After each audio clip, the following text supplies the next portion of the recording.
Varicose veins కి సరైన చికిత్స కోసం సంప్రదించండి ఎవిస్ హాస్పిటల్.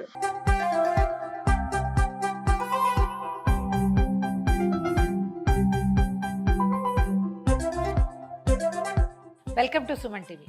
ఈరోజు బగారా రైస్ చేసుకుందామండి. తెలంగాణ స్పెషల్ అయితే పేరు మంచి బగారా రైస్ అని పెద్ద పేరు ఉంది, కానీ చాలా సింపుల్, చాలా ఈజీ. ఇక్కడ ఫ్రీక్వెంట్గా చేస్తారు. అసలు ఇక్కడ మన ఈ ప్రాంతంలో తెలంగాణలో ఈ తిరగమాత పెట్టడం, పెట్టడం, తాలింపు పెట్టడం, దాన్ని బగారించడం అనే అంటారు. బగారించడం అంటే తిరగమాత పెట్టడం అంతే. సింపుల్గా ఈజీగా చేసుకోవచ్చు. ఇదేంటంటే కొంచెం మంచి మసాలాదార్ కుర్మాలు కానీ, వెజిటేరియన్స్ అయితే పన్నీర్ కుర్మాలు కానీ ఏమైనా అలాంటి కుర్మాస్తో పాటు జీరా రైస్ లాంటిదే ఇంకా కొంచెం హెవీగా కాస్త స్పెషల్గా వస్తుంది. దీంట్లో మనం ఏమి కూర ముక్కలు వేసుకుని చేసుకోవచ్చు, వేయకుండా కూడా చేయొచ్చు. చాలా బాగుంటుంది. కుక్కర్లో చేసేసుకోవచ్చు, చక్కగా ఉంటుంది. బయట చేయడానికి కూడా ఇది అలవాటుగా ఉన్నవాళ్ళు విడిగా కూడా చేసుకోవచ్చు. కుక్కర్లో చేస్తే ఏంటంటే ఒక విజిల్తో అయిపోతుంది. మొదలుపెట్టే ముందే ఒక గంట ముందే బాస్మతి రైస్ అయితే ఒక గంట ముందు కడిగి పెట్టండి. కడిగేసి శుభ్రంగా 2-3 సార్లు, ఎక్కువ నలపకుండా నీళ్ళు తీసి పక్కన పెట్టాము. ఇదిగోండి తడిగా కొంచెం ఆరిపోయిన బాస్మతి రైస్ ఉన్నాయి. ఒక 2 కప్పుల బాస్మతి రైస్ తోటి చేసుకుందామని. ఈ బగారా రైస్కి నూనె కంటే నెయ్యి చాలా బాగుంటుందండి తాలింపుకి. ఒకవేళ మన దగ్గర అవకాశం లేకపోతే నూనె వేసుకోవచ్చు, కానీ ఒక స్పూను నెయ్యి కూడా వేస్తే బాగుంటుంది. ఓ 2-3 స్పూన్ల నెయ్యి వేసాను, ఇంతే. ఇంకా పైన ఇంకేం వేయను. దీంట్లోకి ఏంటంటే 2 పెద్ద ఉల్లిపాయలు చీలికలు మనం పకోడీలకు చేస్తాం కదా, అట్లా చీల్చి పెట్టాను. ఒక 1/2 డజను పచ్చిమిరపకాయలు. కొంచెం మసాలా దినుసులు ఒక్కొక్కళ్ళు ఒక్కో రకంగా వేస్తారండి. షాజీరా ఇంపార్టెంట్. మామూలు జీరా వేస్తే మనకి జీరా రైస్ వాసన వచ్చేస్తుంది.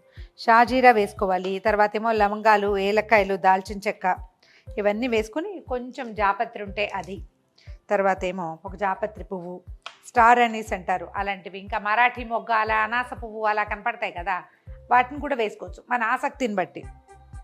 వాసన బాగుంటుంది వాటి వల్ల. నెయ్యి కాగిపోయింది. దీంట్లో జీడిపప్పు చాలా బాగుంటుందండి. మామూలు బిర్యానీలు కంటే కూడా ఈ బగారా రైస్లోకి జీడిపప్పు భలే రుచిగా ఉంటుంది. 1 స్పూన్ షాజీరా వేసాను.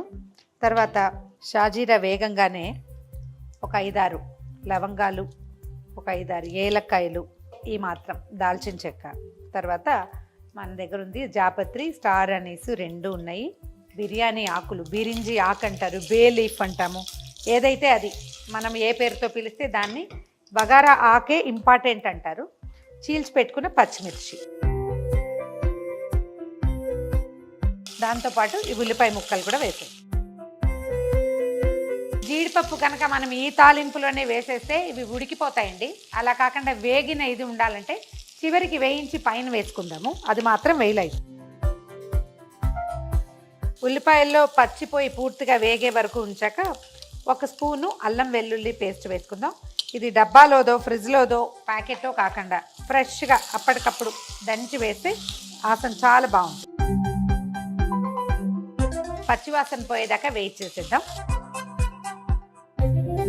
అల్లం వెల్లుల్లి వేగిపోయాక చేతి కొద్ది పుదీనా శుభ్రంగా ఒలిచేసి కడిగి నీళ్లు పిడిచేసి పక్కన పెట్టండి. తర్వాత అందులో సగమే కొత్తిమీర, పుదీనా ఎక్కువ, కొత్తిమీర తక్కువ. మీకు నచ్చుతుందంటే ఫ్రెష్ గ్రీన్ పీస్ కానీ, తర్వాత ఏమో మన మొక్కజొన్నలు కానీ వేసుకోవచ్చు, మందే చాయిస్. ఒక చిన్న స్పూను గరం మసాలా పౌడర్, మనం బిర్యానీలోకి వాటిలోకి చేసి పెట్టుకుంటాం కదా, అది వేసేస్తే సరిపోతుంది. కడిగి పెట్టుకున్న బిర్యానీ రైస్ని ఇందులో వేసేద్దాం. మామూలు బియ్యంతో కూడా చేసుకోవచ్చండి. సొన్నమొసరి లాంటివి కొంచెం కాస్త అంటే మెతుకు గట్టిగా ఉండేది, పాత బియ్యం అయితే బాగుంటుంది. కొంచెం అలాగా దీన్ని వేయించేద్దాం. ఎక్కువగా కదపద్దు, స్పీడ్ చేస్తే ఇది ఏమవుతాయంటే మెతుకులు విరిగిపోయి అయిపోతుంది. బియ్యపు గింజలు విరిగిపోతాయి కదా. మసాలా అంతా పట్టేలాగా తిప్పితే సరిపోతుంది.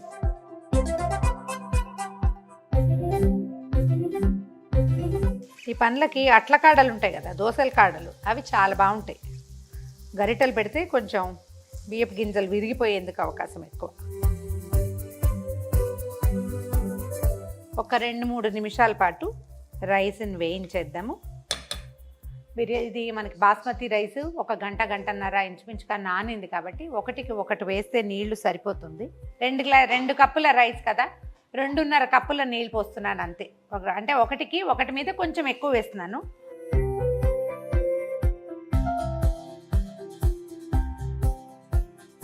రైస్కి సరిపడా ఉప్పు వేసేద్దాము.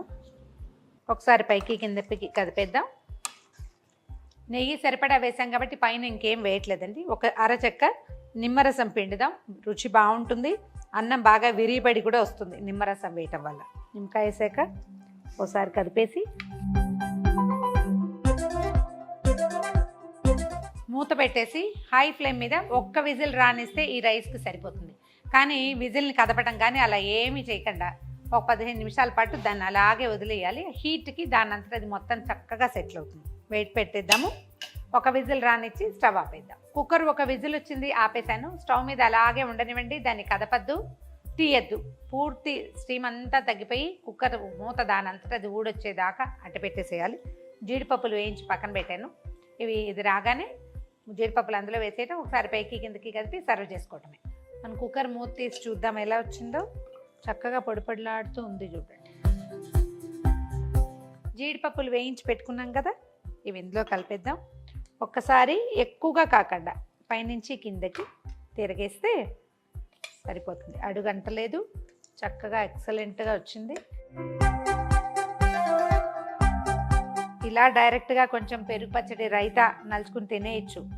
ఏదైనా మంచి మసాలాదార్ కూరలు ఏమైనా ఉంటే వాటితో పాటు తినచ్చు. ఎలా కావాలంటే అలాగా.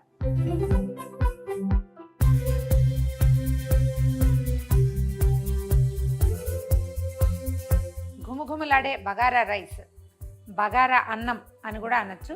మీరు ఎలా చేసినా సరే చక్కగానే వస్తుంది. జస్ట్ సరిపడా ఉప్పు మాత్రం వేసుకోవాలంతే. ట్రై చేసి చూడండి.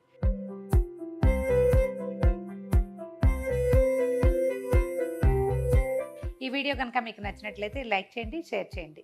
మరిన్ని ఇంట్రెస్టింగ్ వీడియోల కోసం సుమన్ టీవీకి సబ్స్క్రైబ్ చేసుకోండి.